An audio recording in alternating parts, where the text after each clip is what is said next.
The cost of living in Northern Nevada in 2026. What does it actually cost to live here? That is going to be a very difficult question to answer, but I can kind of give you some general ideas. Now, we have a lot of different people relocating here from different areas: California, Washington, the Midwest, Texas, Arizona, all over the place, really. Now, I'll give you ranges, but I don't want to give you any promises because this all really comes down to what you purchase, how old the home is, or how new. It's going to depend on how large that lot is, and if you have it xeriscaped versus a whole acre of grass. This will also depend on if you are someone who wants to maintain your home and yard, or if you're someone who wants to hire someone to help you maintain the exterior yard maintenance and or snow removal. So we can also start with housing, talking about renting versus buying. So median price range in the area right now, it kind of depends on, again, the location. Are we talking Reno? Are we talking Sparks, Carson City, Minden, and Gardnerville? So if you're looking for a price range or a median price range, I can always give you that. But what you have to really understand is when we get those median price points, it is going to be everything clumped in together, right? So everything in that specific Reno city limits for single family homes is what we like to do, not combining townhouses or modular homes or condos. We would try to leave it at single family homes, and it's right around $550,000, $600,000. Again, median. You can go up to $6 million and also buy a house for $450,000, depending on the location, depending on the yard size, how old that house is. Really gives you a broad variety of options. So Carson Valley is going to be different than Reno. You have a lot less to choose from in Carson than you do the Reno Sparks area. So house prices and options are going to be limited, and that keeps the prices high.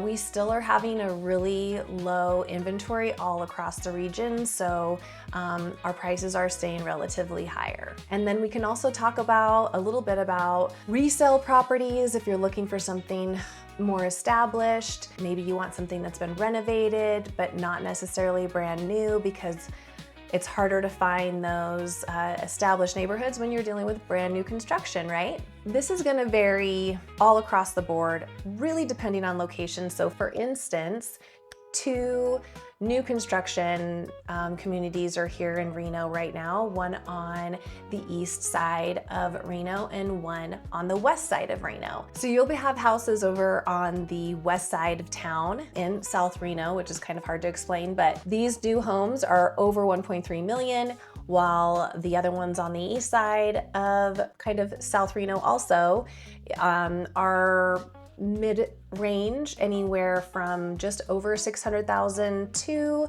850,000. And there are, different lot sizes, different home sizes, but those are the starting points of both of those communities for new construction. And the same goes for your resale. So just depends on the size of the house, depends on the size of the lot, depends on those upgrades and what you're specifically looking for. But we have a pretty broad variety depending on where you're at in Reno and what you can find for how much. So it's always really interesting. And if you're ever wanting to have some questions answered, please just message me. My contact information is below. You can also set some time up on my calendar and we can have a conversation just so you can better understand the Reno area and why prices look the way that they do in different locations. Now, another thing to really consider about resale versus brand new is your taxes. Your property taxes on that home are going to be considerably different. Now, one thing I will say with new construction, you have to watch out for on that listing, if those homes are listed on the MLS, which they'll show up on Zillow, Redfin, Realtor, they may be assessing what the property tax was for the land only. So that's a big misnomer. So what I always want my clients to understand is if you're buying a brand new construction home, it is assessed right around 1% of the home purchase price for the following year's taxes. So you can see that assessment, and that is going to be your starting property tax amount. And we do have a cap in Northern Nevada, actually in the state of Nevada, is that we keep our property taxes from going over 3% per year if it is your primary residence. Now, if it is a rental property and it is a secondary residence and it's not your full-time residence, then the county can charge you up to 8% per year on top of that tax. So this is a little bit confusing, but I also will say it makes a big difference if you're trying to keep your taxes low, because if you buy $1 million home, you're going to pay 1% of that purchase price on those taxes to start with, and that won't probably go down unless we have a huge recession like we did previously, where our property taxes did actually go down in the state of Nevada when we had our big '08 recession. Now they've gone back up to normal, but older homes or resale homes will have been assessed when they were originally built as well. So if they were built and the price of that home was only $250,000, that's going to be a very different starting price point when it was assessed at 1%, however many years ago that was, to now. You might also have a couple resale houses in the same community and you'll see different tax levels. Well, maybe one of those homes has always been a rental, so they've acquired or accrued that higher tax cap rate year over year. So it is showing a higher tax assessment on that property versus one 10 doors down. So looking at the property taxes are really important on resale versus new construction, and it's just always something that you want to really keep in mind. Now, again, sometimes it can be misleading when the new construction doesn't necessarily explain property taxes that they're advertising on the MLS have not been assessed for that home purchase price yet. So something else to keep in mind is about our utilities. I find this conversation I have quite often, especially with people moving from California. Our power and our gas here in Washoe County, at least, are combined into one bill from NV Energy. This is a really important thing. I just had a client who's a first-time homebuyer, lives here locally, and he's not familiar with having a high water bill because he's coming from an apartment, but his first water bill was extremely high. So that is also a red flag where on average, if you're a single person living in a home and you just have a normal sized backyard and front yard with grass and your water bill is over $80 a month, there's definitely something that you want to look into as far as a water leak, or maybe the sprinkler systems. For instance, my client was thinking that he needed to water the grass for 20 minutes at a time, which is not true. And we can save on that, but also educate yourself and go to the local authority, which is here locally, it's Truckee Meadows Water Authority,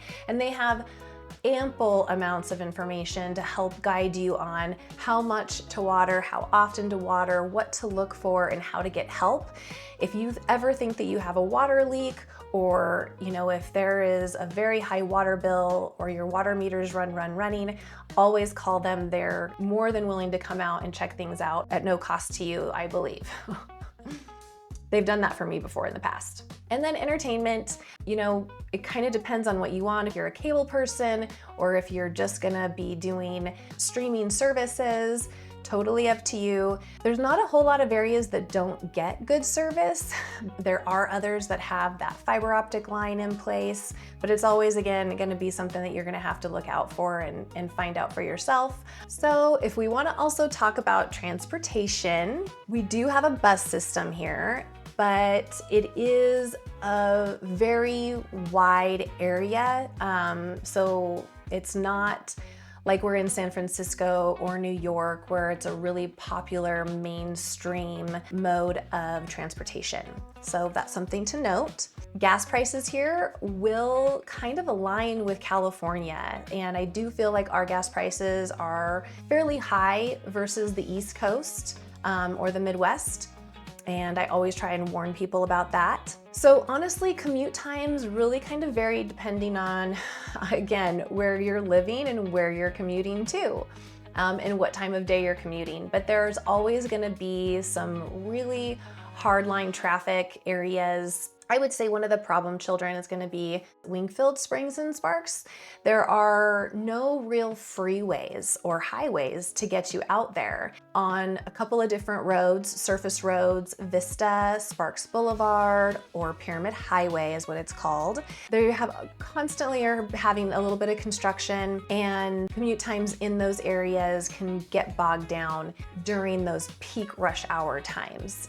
In the morning between, I'd say 7:30 to 9:30 a.m. and then in the evenings, it can also start in the evenings a little bit earlier between 4:30, 5 p.m.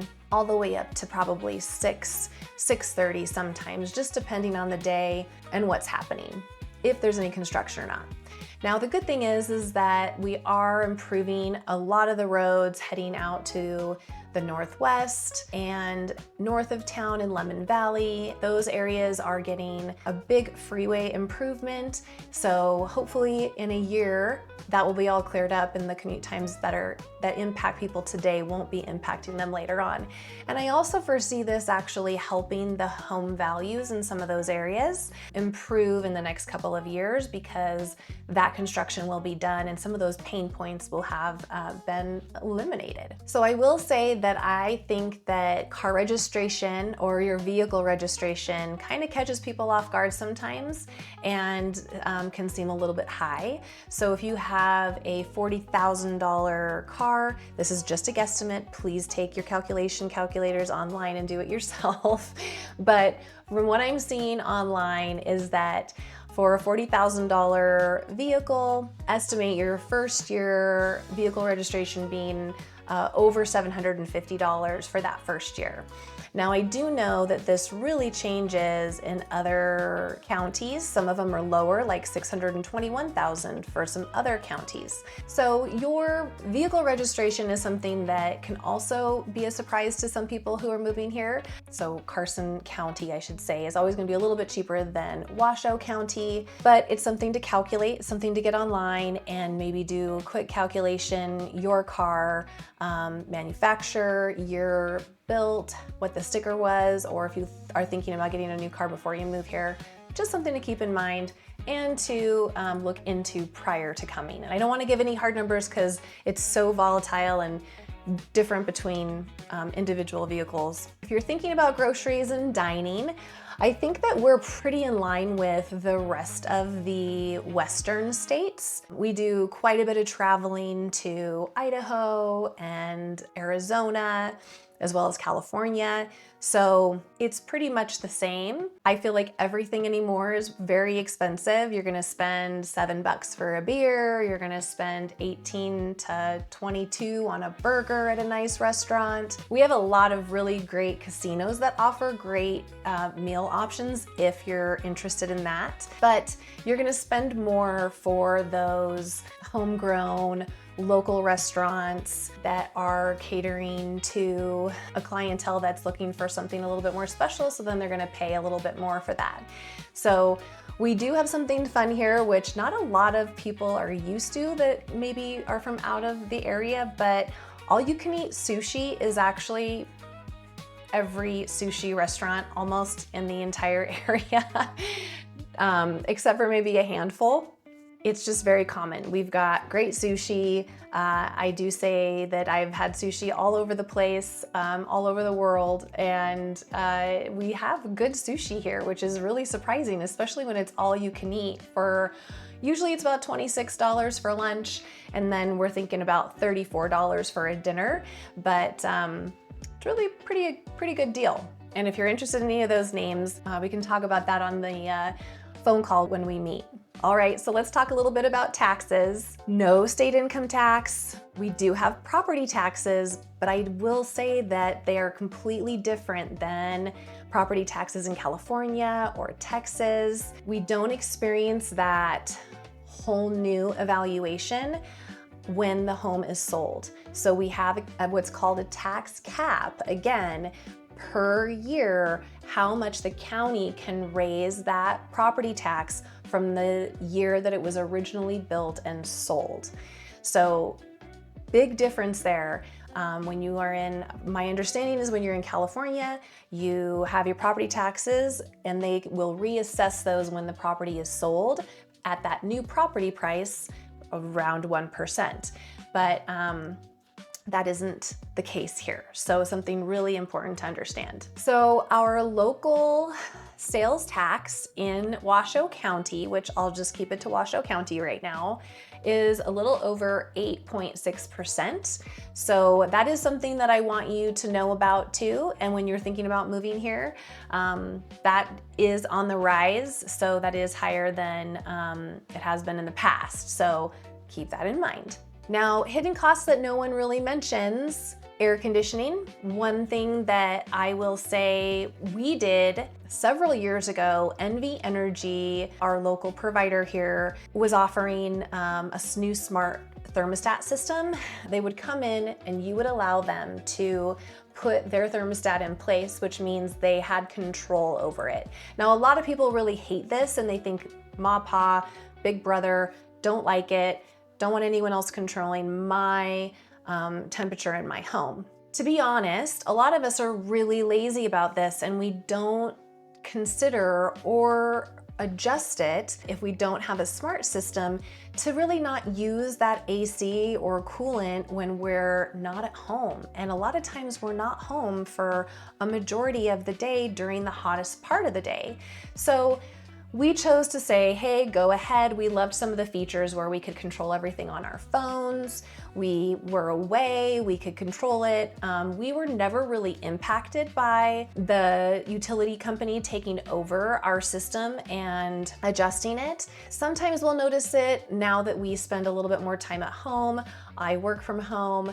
My husband does also. So when we're here now, we notice it a little bit more, but it's not really in a negative way. It just kind of makes us pay attention to it.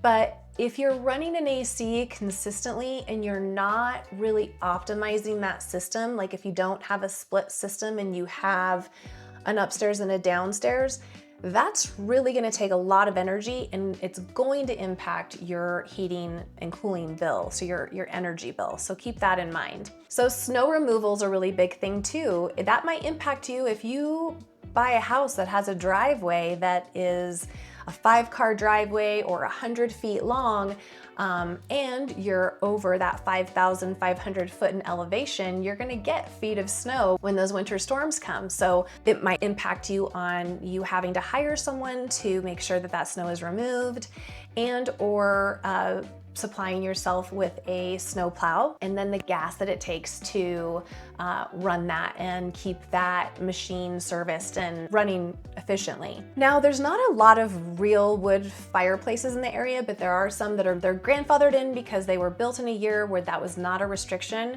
by the builder. So they have those brick fireplaces that can be used during the winter time. So if you're buying firewood, that can also impact your expenses. And then humidifiers or even heaters in the winter time. If you are trying to save money on your furnace bill, you think that the gas is too expensive, the natural gas is too expensive, and you're trying to save money there, and you plug in a little mini heater, that can sometimes really use a lot more energy than you expect. So it's really important to understand that. And then same with humidifiers. If you're running humidifiers all day long, that takes a little bit more energy than you might think, and your utility bills might reflect that. Recreational spending is also a big deal. We do have a lot of fun places and things to do outside that don't cost a lot of money. But if you want to go up to the lake and you are trying to do a staycation, that can kind of run a little bit more money. If you have young children and you are looking to get a water park pass, or not get a water park pass and then go a couple times a year, I will say that those recreational costs can tick up and add up pretty quickly. So keep that in mind. The biggest surprise to a lot of my clients is that Northern Nevada is not the cheapest place to live, but many feel that the lifestyle, outdoor access, and quality of life make it worth the move. I'm Feather Dugan. I'm a local realtor here in Northern Nevada. I specialize in Reno, Sparks, Carson City, Minden, and Gardnerville. If you have any questions or are interested in knowing more about that, subscribe to this channel and shoot me a quick message. Have a great day. I'll see you on the next video.